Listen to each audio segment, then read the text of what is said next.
Respiration एक catabolic reaction आहे. It's oxidation reaction. ही intracellular oxidation. But you remember photosynthesis reduction है, respiration oxidation है. लेकिन वैसे देखा जाए तो दोनों रिएक्शंस प्लांट फिजियोलॉजी के रेडॉक्स है, रिडक्शन ऑक्सीडेशन है. रेस्पायरेशन का एक्चुअली जो मतलब है वो breakdown of organic food to release the energy usable for cellular activities. Usable for cellular activities. It is oxidation or breakdown of organic food to release energy. Actually, it is an intracellular process. It is intracellular process. अब ये बात याद रखो कि solar energy by photosynthesis trap होती है. Food में solar energy बंद होती है. जब फूड सिंथेसिस होता है, फूड बनता है बाय फोटोसिंथेसिस, तब सोलर एनर्जी डाल करके बनता है. हमने इसके पहले फोटोसिंथेसिस के लिए देखा है कि कार्बन और ऑक्सीजन के बीच में अगर हाइड्रोजन यहां रखना है तो ये सोलर एनर्जी की ताकत, सोलर एनर्जी इस्तेमाल करके C6H12O6 बनाया जाता है. तो रेस्पायरेशन में ठीक इसके उल्टा काम होता है. क्या होता है? यह हाइड्रोजन निकाला जाता है विथ ऑक्सीजन और विदाउट ऑक्सीजन. अगर हाइड्रोजन के लिए माइटोकॉन्ड्रिया में ऑक्सीजन का इस्तेमाल किया to take the hydrogen out, तो यह प्रोसेस होगी एरोबिक रेस्पायरेशन. और विदाउट ऑक्सीजन सिर्फ एंजाइम की मदद से हाइड्रोजन्स को ग्लूकोज से, फूड से अलग किया, तो ये होगी अनएरोबिक रेस्पायरेशन. रेस्पायरेशन का मतलब होता है फूड को ब्रेक करना. To break the food. दुनिया में तीन ही प्रकार के फूड है, या तो कार्बोहाइड्रेट्स, या तो प्रोटीन्स, या तो फैट्स. इनमें से सबसे ज्यादा एनर्जी फैट्स देते हैं बाय रेस्पायरेशन, बाय ऑक्सीडेशन. या रेस्पायरेशन का सीधा मतलब क्या हो रहा? Taking the hydrogens out of the food. अगर आप हाइड्रोजन्स को बाहर निकालेंगे तो CO2 अलग हो जाएगा. मतलब रेस्पायरेशन में CO2 एक बाय प्रोडक्ट है, एनर्जी मेन प्रोडक्ट है. और जितनी एनर्जी निकलती है वो सारी की सारी हमारे सेलुलर एक्टिविटीज या बॉडीज एक्टिविटीज के लिए इस्तेमाल नहीं होती. जितनी निकलती है उसका 40% हिस्सा सिर्फ एक सेल इस्तेमाल कर सकती है. एक ग्लूकोज का 40% जितना निकला एनर्जी, सोलर एनर्जी, उसका 40% इस्तेमाल होता है और 60% it is lost as a heat. वो हीट बोल करके चला जाता है. रेस्पायरेशन में यही थीम है. हम फूड ही बेसिकली इस कार्यक्रम के लिए खाते हैं. सारी दुनिया फूड के पीछे क्यों है? Why you are taking the food? क्योंकि फूड बनाते समय सूर्य ने ऊर्जा डाली है, सोलर एनर्जी फूड के अंदर बैठी है, और उसी सोलर एनर्जी को फिर से हासिल करने के लिए हम फूड खाते हैं. खाने से हमें नहीं मिलती एनर्जी. खाने के बाद डाइजेशन होता है और सिंपल ऑर्गेनिक मटेरियल सेल में जाता है. कहां जाता है? सेल में जाता है. और सेल के अंदर उसका होता सेलुलर रेस्पायरेशन. कुछ लोग इसको भी रेस्पायरेशन बोलते हैं. Actually taking the air and giving the air, ये ब्रीदिंग है. ये क्या है? ब्रीदिंग है. और ये ब्रीदिंग एनिमल्स में इस रेस्पायरेशन से जुड़ी है. मैं जिसकी बात कर रहा वो एक ओवरऑल रिएक्शन में पहले निकालता कि C6H12O6 this organic food plus 6O2, it will produce 6CO2 plus 6H2O plus energy. अब ये जो एनर्जी है वो कितनी निकलती है? जो एनर्जी है वो एक्चुअली 38 एटीपी बनते हैं एंड बाकी की हीट बोल करके निकल जाती है। जितनी एनर्जी निकलती वो पूरी की पूरी इस्तेमाल नहीं होती, जितनी एनर्जी निकलती है वो पूरी की पूरी इस्तेमाल नहीं होती। तो ये रिएक्शन के लिए जो ऑक्सीजन लग रहा एज ए रिएक्टेंट, वही ऑक्सीजन हम ब्रीदिंग से लेते हैं। Why we breathe? पहला सवाल, why we respire? This respiration I mean not this respiration. वो रेस्पायरेशन जिसकी बात कर रहा मैं वो intracellular respiration of breakdown of food, जिससे फूड ब्रेक होगा, फूड का हाइड्रोजन और CO2 अलग होगा और उसके अंदर बंद सूर्य की एनर्जी रिलीज होगी। जो एनर्जी रिलीज होगी उसका 40% हिस्सा हम ATP में बंद करेंगे और 60% हिस्सा निकल जाएगा एज अ हीट। वही हीट हमारे बॉडीज हीट है। शरीर गर्म है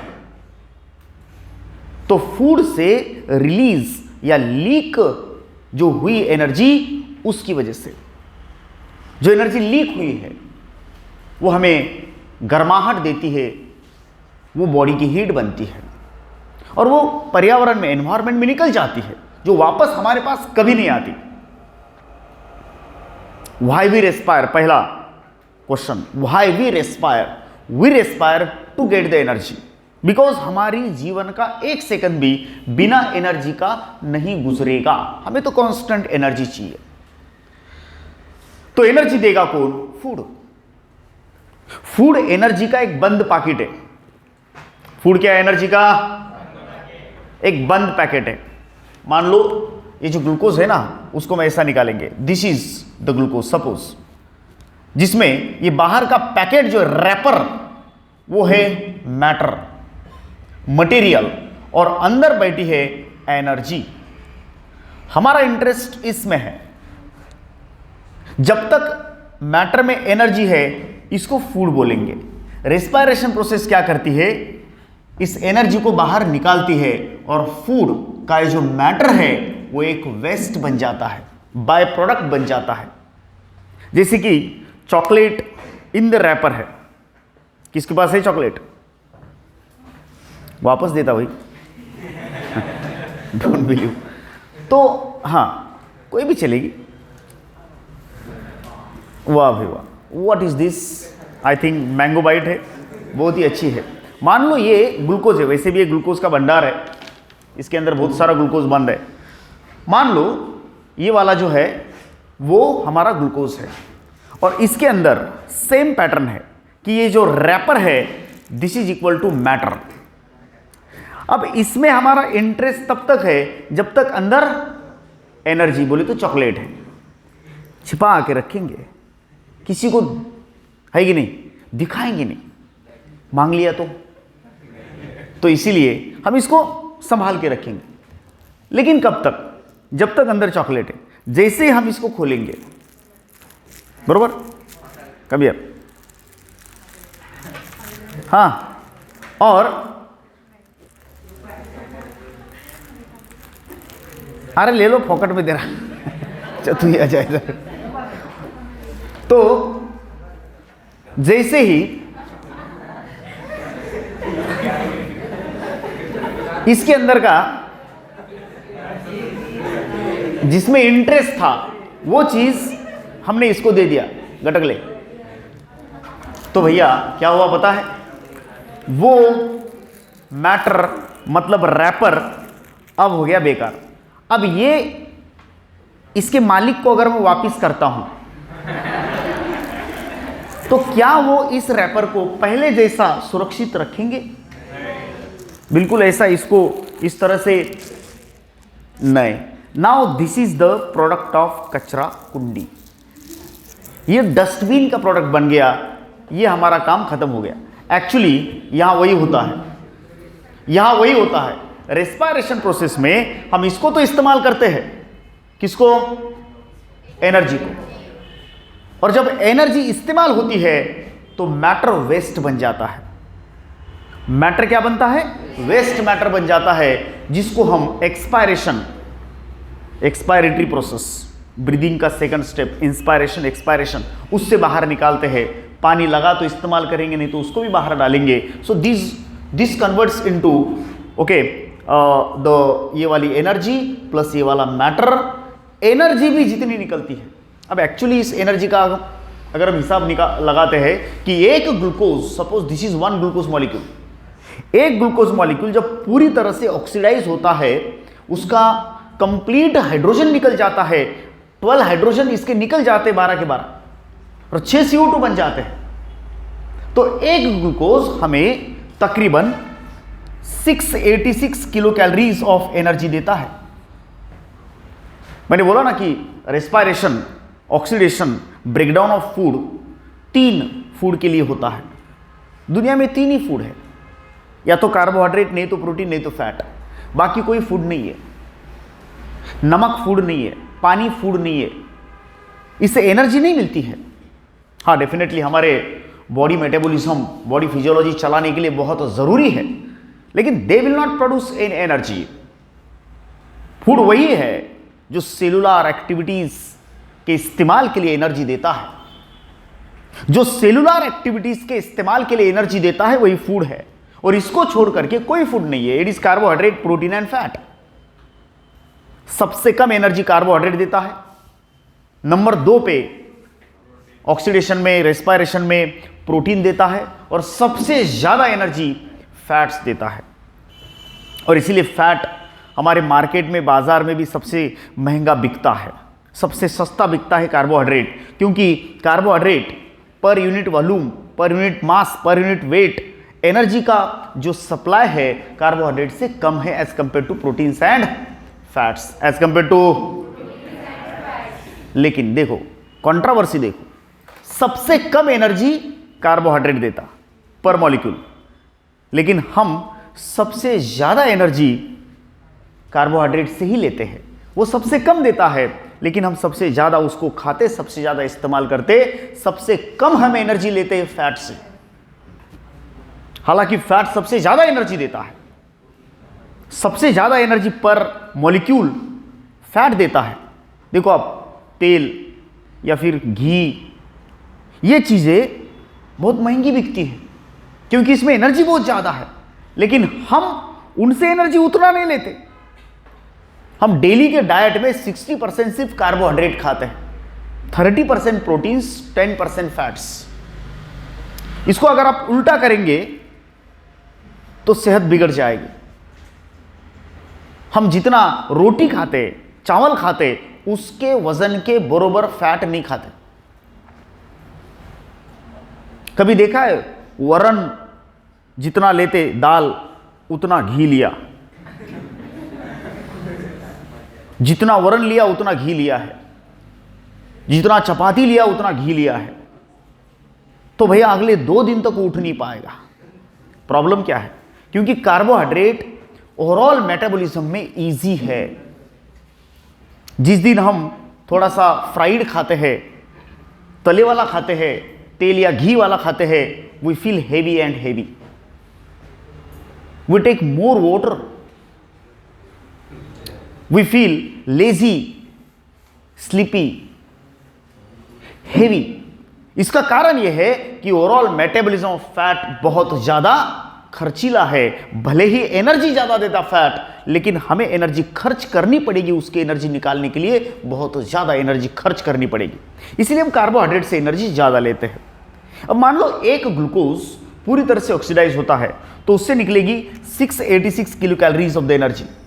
लेकिन कोई भी सेल, दुनिया की प्लांट सेल हो या एनिमल सेल हो, no cell of the world will utilise this total energy. इस पूरी एनर्जी को कोई सेल इस्तेमाल नहीं कर सकती। तो कितना करती है? ओनली 40% के आसपास, 277 किलो कैलोरीज, टेंटेटिव, वो एक्चुअली 277.4 किलो कैलोरीज है। इतना एनर्जी कोई भी सेल इतना एनर्जी इस्तेमाल कर सकती है थ्रू एटीपी। इससे बनते हैं 38 एटीपी 38 एटीपी बनते हैं। 38 एटीपी कौन से हिसाब से? 1 ATP is equal to 7.3 kilocalories. एक एटीपी बनाने के लिए 7.3 डाला जाता है तीसरे बॉन्ड में, तीसरे फॉस्फेट बॉन्ड में। इस हिसाब से देखेंगे तो 686 का सिर्फ इतना हिस्सा हम इस्तेमाल कर रहे, इसका मतलब 60% of the energy is lost. कितना एनर्जी इस्तेमाल कर रहे हैं? कितना एनर्जी इस्तेमाल कर रहे हैं? 40%। कितना एनर्जी इस्तेमाल कर रहे हैं? हम कितना एनर्जी इस्तेमाल नहीं कर सकते? 60%, जो होगा 409 किलो कैलोरीज। तकरीबन इतना एनर्जी एज ए हीट बोल करके हम छोड़ देते हैं। हर ग्लूकोज मॉलिक्यूल की इतनी एनर्जी हम इस्तेमाल नहीं कर सकते, इतनी एनर्जी इस्तेमाल कर सकते हैं। और ये हमारा नहीं, प्लांट्स का भी कायदा है, सभी सेल्स का कायदा है। So this all that we have written here is for aerobic respiration. तो ये जो फूड के हाइड्रोजन निकालना या फूड को ब्रेक करना, उसकी एनर्जी और मैटर अलग करना, ये प्रोसेस है वो दो तरह से होती है। एक ये वाली जिसमें मॉलिक्यूलर ऑक्सीजन का इस्तेमाल हो रहा in the mitochondrion. Aerobic respiration के लिए दो शर्तें हैं। एक तो सेल के पास औजार, मशीनरी होनी चाहिए, यंत्र सामग्री होनी चाहिए जिसका नाम है माइटोकॉन्ड्रियन, और उसको चलाने के लिए ऑक्सीजन भी होना चाहिए। देखो हम जो ब्रीथ लेते हैं वो O2 के लिए, और O2 का इस्तेमाल इस रिएक्शन के बिना डायरेक्टली कहीं पर भी नहीं है। O2 सिर्फ एरोबिक रेस्पिरेशन के लिए, वो भी माइटोकॉन्ड्रियन में उसको इस्तेमाल करने की जगह है, वही उसी के लिए O2 लिया जाता है। दूसरा कहीं पर भी O2 इस्तेमाल नहीं होता। तो एक्चुअली एरोबिक रेस्पिरेशन में माइटोकॉन्ड्रिया और ऑक्सीजन दोनों जरूरी है। तो सारे के सारे पूरे के पूरे हाइड्रोजन एंड CO2, हाइड्रोजन तो O2 के साथ जाता है एंड H2O बनाता, और CO2 बाहर निकल जाता है as a byproduct of aerobic respiration. इस प्रोसेस में पूरे हाइड्रोजन निकल रहे, लेकिन हर बार ऐसा नहीं होता है। एक आध बार माइटोकॉन्ड्रिया तो होता है, लेकिन O2 सप्लाई उतना नहीं होता है, तो एरोबिक रेस्पिरेशन नहीं हो पाता। हमारे मसल्स के अंदर भी, स्केलेटल मसल्स में कभी कभी हम लैक्टिक एसिड रेस्पिरेशन करते, लैक्टिक एसिड फर्मेंटेशन। या फिर कुछ अनेरोब्स है, कुछ अनेरोबिक ऑर्गेनिजम्स है जो एंजाइम की मदद से ग्लूकोज को ऑक्सीडाइज करते हैं। या ऑक्सीडेशन का मतलब क्लियर करो, ग्लूकोज के अंदर के हाइड्रोजन बाहर निकालना।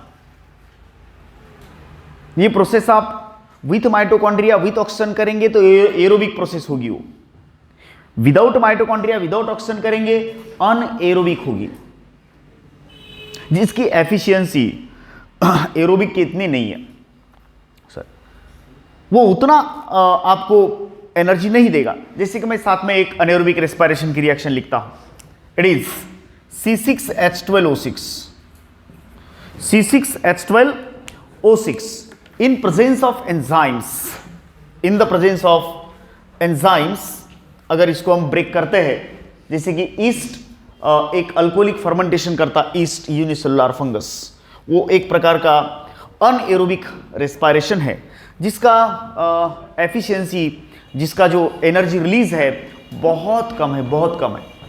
एक ग्लूकोज से अगर 686 किलो कैलोरीज एनर्जी बाहर निकल रही, तो वो जो अनएरोबिक रेस्पिरेशन है उससे तकरीबन 50 किलो कैलोरीज निकल सकती है एक ग्लूकोज से, only 50।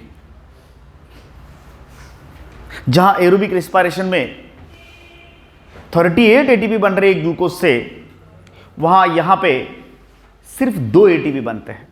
You can guess up to what extent there is the great loss. एक ग्लूकोज अनएरोबिक रेस्पिरेशन, ये एरोबिक है, 38 एटीपी मिल रहे एक ग्लूकोज से 38, सीधे सीधे फोटोसिंथेसिस के रिवर्स रिएक्शन है। हाइड्रोजन डाल करके फूड बनाया, तो हाइड्रोजन निकाल करके हमने रेस्पिरेशन किया, एनर्जी निकाली, उसका 40% इस्तेमाल किया। उसी का इस्तेमाल करते करते हमारा बॉडी खर्च चलते रहता है। एटीपी बनता है, एटीपी एनर्जी करेंसी। अब अनएरोबिकली अगर हम देखेंगे तो इट इज C6H12O6, ये ग्लूकोज है। In presence of enzymes, only enzymes, yeast जैसा ऑर्गेनिज्म अल्कोहलिक फर्मेंटेशन करता है, यूनिसेलुलर फंगस, तो there is the formation of 2C2H5OH means ethyl alcohol और plus 2 CO2 plus 2 ATP। This is equal to overall story of aerobic anaerobic respiration. ये एक anaerobic respiration की story है। क्या मिला आपको? एक ग्लूकोज से सिर्फ और सिर्फ 2 CO2 और 2 ATP, बाकी हीट। तकरीबन 50 किलो कैलोरीज एक ग्लूकोज से निकलती है इससे, जिसके 2 ATP बन रहे, जिससे 2 ATP बन रहे। अब एक ATP में 7.3 डाल रहे, तो 2 ATP में 14.6 किलो कैलोरीज गई, तो तकरीबन 35.4 kilo calories as a heat बोल करके चली जाती है। Others it is loss in the form, यहां पर भी हीट निकलती है, हीट सब तरफ निकलती है। तो वो एक आधा ईस्ट है, एक आधा बैक्टीरिया है, या हमारी कोई सेल है, या प्लांट्स की कोई सेल है, एनी हाउ सेल को फूड को तोड़ना है। Cell will break the food to release the energy. एक ही तरीका है, आपको अगर एनर्जी चाहिए तो फूड को तोड़ो। अब तोड़ो का मतलब क्या होता है? उसका स्ट्रक्चर बिगाड़ो। इसका मतलब क्या होता है कि कार्बन, हाइड्रोजन और ऑक्सीजन जो है उसमें से हाइड्रोजन को निकालो बाहर। हाइड्रोजन को जैसे निकालेंगे आप, उसके साथ साथ एनर्जी निकलेगी, जिसको हम ऑक्सीडेटिव फॉस्फोराइलेशन से, क्योंकि हाइड्रोजन निकालना is oxidation. Overall respiration process oxidation है। रेस्पिरेशन क्या है? ऑक्सीडेशन है। ब्रेकडाउन ऑफ फूड है, ब्रेकडाउन ऑफ ऑर्गेनिक फूड है। इसका मतलब ब्रेक कर रहे बोले तो, बार बार बोल रहा, ब्रेक कर रहे बोले तो क्या कर रहे? हाइड्रोजन को डाल रहे या बाहर निकाल रहे? बाहर निकाल रहे। उसके लिए आप माइटोकॉन्ड्रियन और O2 का इस्तेमाल कर रहे, तो वो रेस्पिरेशन, वो ऑक्सीडेशन कौन सा हुआ? Aerobic respiration. कौन सा रेस्पिरेशन हुआ? विदाउट ऑक्सीजन अगर ये प्रोसेस कर रहे, without mitochondria, without oxygen, so what is that? Is the anaerobic respiration. Efficiency किसकी ज्यादा है? एरोबिक की। कम एफिशिएंसी किसकी है? अनएरोबिक की। Can you get me? Aerobic respiration एक कंप्लीट रेस्पिरेशन है, उससे बहुत ज्यादा एनर्जी मिलती है। लेकिन मल्टीसेलुलर ऑर्गेनिजम्स, खासतौर पे एनिमल्स वगैरह, sometimes will perform anaerobic also, just to continue that particular process. अगर एक आधे बार हम बहुत ज्यादा जोर से भाग रहे हैं तो एनर्जी की रिक्वायरमेंट ज्यादा है, मतलब ये रिएक्शन फास्ट होनी पड़ेगी। लेकिन इसके लिए जो ऑक्सीजन सप्लाई है उतने रेट से अगर नहीं आ रहा तो बॉडी इंतजार नहीं करती। बोले ठीक है, इतने रेट से नहीं आ रहा तो क्या हुआ, हम कम रेट से एनर्जी लेंगे ग्लूकोज से। भैया हम करते हैं anaerobic respiration, lactic acid fermentation, और वहां पर लैक्टिक एसिड बन जाता है, जहां एक ग्लूकोज का हमें दाम मिलता है सिर्फ 2 ATP।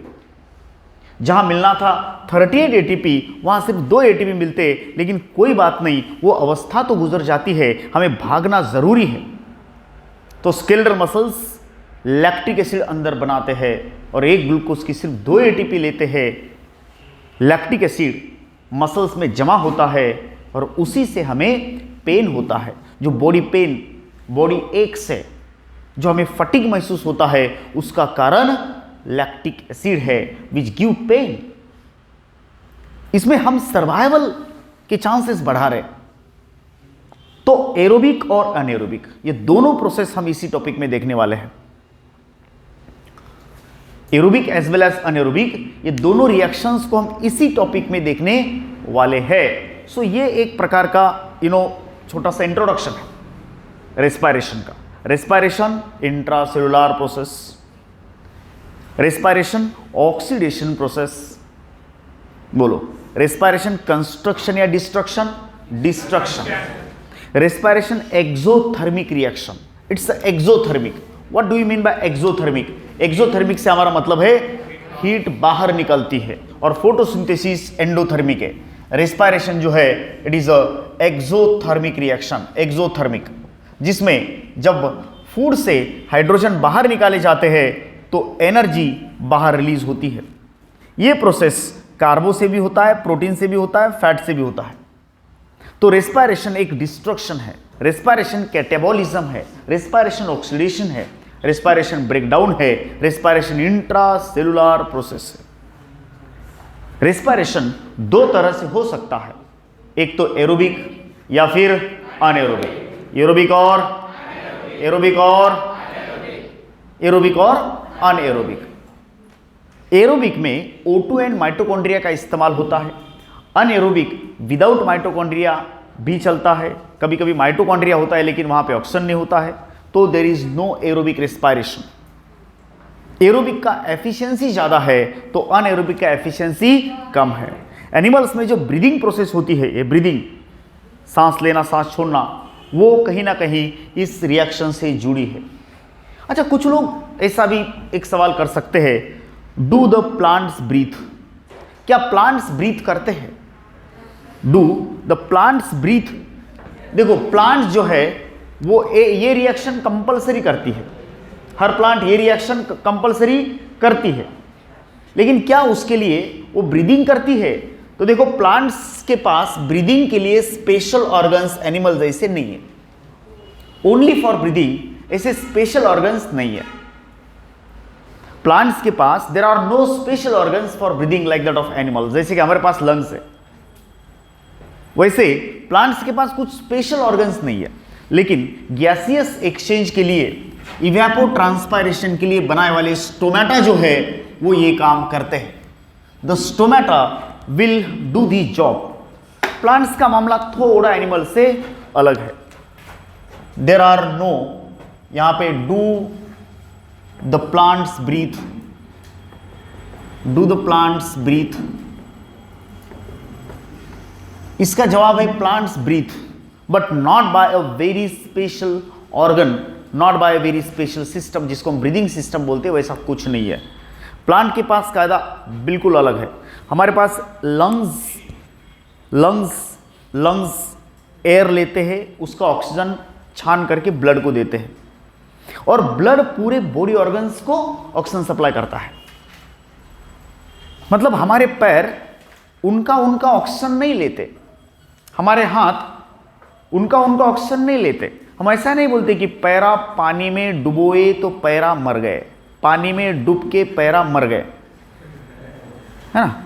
हाँ, हम पानी में खड़े हैं, घुटने तक के पानी में, पैरा पानी में डूबे, उनकी सांस अटक गई और सांस रुकने से पैरा पानी में डूब के मर गए, बाकी की बॉडी जिंदा है। देखो, ये कैसा अटपटा लग रहा है, उटपटांग लग रहा है, लेकिन ये प्लांट्स के बारे में होता है। प्लांट का हर ऑर्गन अपना ऑक्सीजन खुद लेता, अपने ऑक्सीजन की व्यवस्था वो खुद करता है, कोई किसी को ऑक्सीजन नहीं देता प्लांट्स में। अब देखो, दिस इज सपोज द एक पौधा है, दिस इज प्लांट, देखो ये रूट्स है, ये जो लीव्स है उसको गैसियस एक्सचेंज के लिए स्टोमेटा है, so it will take the O2 and take the CO2, give the O2, give the CO2। Leaf stem को ऑक्सीजन नहीं देता, स्टेम के पास उसके लिए लेंटिसेल्स, यहां स्टोमेटा से गैसियस एक्सचेंज, तो स्टेम जो है उसके पास लेंटिसेल्स नाम के स्ट्रक्चर्स है। लेंटिसेल्स ये होते हैं for breathing to your stem, stem के ब्रीदिंग के लिए लेंटिसेल है, लीफ के ब्रीदिंग के लिए स्टोमेटा है। तो वही प्रोसेस यहाँ रूट में भी कंटिन्यू होती है लेंटिसेल्स के द्वारा। देखो, हम क्यों ऐसा बोलते कि पानी ज़्यादा होता है फसलों को, तो कभी कभी फसलें पीली पड़ती है, मर जाती है। When water stagnation is there, बहुत ज़्यादा पानी हुआ और स्टैंडिंग वाटर है, स्टैग्नेटेड वाटर है, तो ये प्लांट मर क्यों जाती है? क्योंकि ज़मीन के अंदर, सॉइल के अंदर जो एयर स्पेसेस थे, उन एयर स्पेसेस में पानी भर चुका है। अब हवा बिल्कुल नहीं है, और अगर ये प्लांट अगर पानी से ऑक्सीजन नहीं ले पाती है, कुछ एक्वेटिक प्लांट पानी से भी ऑक्सीजन ले लेते हैं जैसे कि अलगी है, लेकिन ज़मीन के ऊपर का जो स्ट्रक्चर है प्लांट का वो थोड़ा सा अलग है। It cannot take its oxygen from the water. तो वाटर लॉग्ड कंडीशन है, वाटर लॉग्ड कंडीशन है, तो ये जड़ें मर जाती है। जैसे मैंने बोला ना कि हमारे पैर मर गए, पानी में पैर डाले तो पैर मर गए, ऐसा होता है क्या? नहीं होता है। लेकिन इनके पास ये रूट्स मर जाते हैं और विदाउट एब्जॉर्प्शन पूरी प्लांट मर जाती है if there is the waterlogged condition. Waterlogged स्थिति अगर है तो भैया प्रॉब्लम क्या होता है कि रूट्स को अपना ऑक्सीजन नहीं मिलता। अब ऊपर हवा में ये पत्ते हैं, इनको तो मिल रहा है ना, प्लांट क्यों मर रही? क्योंकि रूट मर गए। प्लांट में कायदा कैसा है, हर ऑर्गन अपना अपना ऑक्सीजन कमाई करो। हमारे पास पैर अपना ऑक्सीजन नहीं लेते हैं, वो तो लंग्स से लेते हैं। हाथ अपना ऑक्सीजन अलग से नहीं लेते हैं, वो तो लंग्स से ही लेते हैं। लेकिन प्लांट के पास हर एक अपना अपना अलग से ऑक्सीजन लेता है। ब्रीदिंग के लिए जो स्ट्रक्चर से यहाँ पे, वो stomata of leaf, lenticel of stem and root. Lenticel छोटे सुराख स्टेम के ऊपर, they are called as lenticels. So this is after all the introduction for your aerobic respiration. अब हम aerobic respiration जो है उसको पूरी डिटेल में स्टडी करने वाले हैं। जैसे कि एरोबिक रेस्पिरेशन की 3 स्टेप्स होते हैं। कितने स्टेप होते हैं? वैसे तो छोटे मोटे पकड़ के 4 बनते हैं। It is first step aerobic respiration या ब्रीदिंग। एरोबिक रेस्पिरेशन के 4 स्टेप्स। पहली is the glycolysis, second is acetylation, acetylation या लिंकेज रिएक्शन, एसिटाइलेशन और Krebs cycle, and the last is your ETS, electron transport system या terminal oxidation, ETS. So this aerobic respiration completes by these 4 स्टेप्स। इन 4 में से देखो, aerobic respiration with oxygen चलता है, लेकिन इसके 4 में से पहले तीनों स्टेप अनएरोबिक है, इनको ऑक्सीजन नहीं लगता। एरोबिक रेस्पिरेशन के सिर्फ लास्ट स्टेप में ऑक्सीजन इस्तेमाल होता है। हम जो ब्रीथ करते हैं, हम जो ऑक्सीजन लेते हैं, हम जो हवा लेते हैं, उसके अंदर के O2 को लेते हैं, वो सिर्फ इस लास्ट स्टेप के लिए। पहले तीनों स्टेप एरोबिक रेस्पिरेशन के अनएरोबिक होते हैं। ओके, सो हम नेक्स्ट पार्ट में देखेंगे ग्लाइकोलिसिस। Thank you.